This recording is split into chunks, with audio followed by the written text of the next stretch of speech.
Hello everyone, it's Adrian here.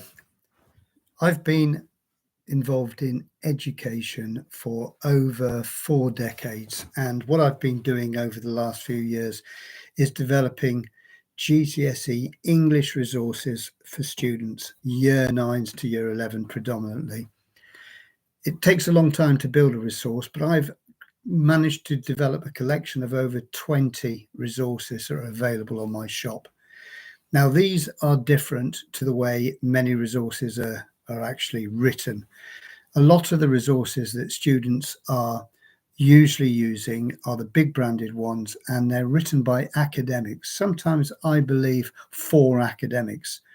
I've tried to create student-friendly resources that students understand when they're in the year groups of year 9 to year 11.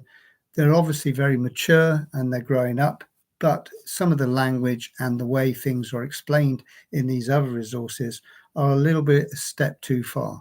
So this is meant to open up the opportunity for students that maybe can't have online tuition with me, which I do regularly every single day for many students, but it gives them the chance to get the same sort of learning that I give in a lesson.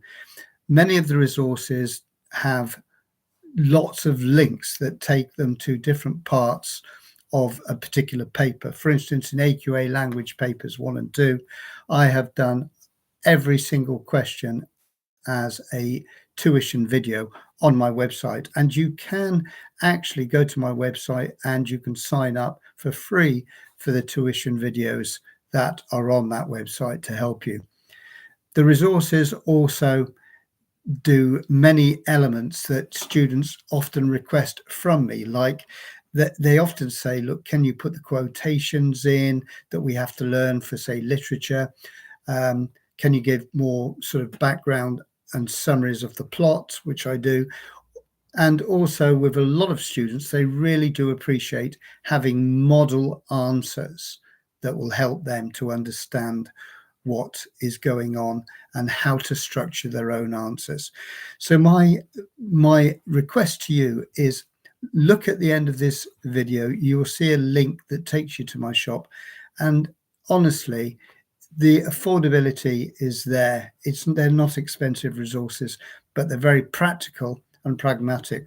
They also, some of the sources and resources and the revision guides actually teach exam strategy of how to actually take control of the exam, not letting the exam control the student. Because when often I speak to students, they say, sometimes I don't know what to do. I feel as if I'm under pressure.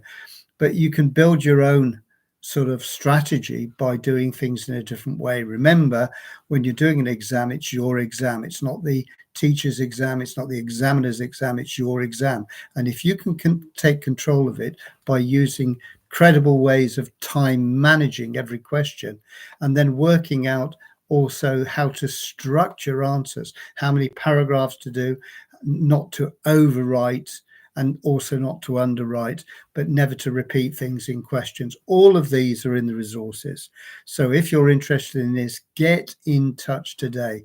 It costs nothing to have a look, but also it's a good investment in your children who are studying. And if they've got this kind of support, they will do very well. Thank you very much.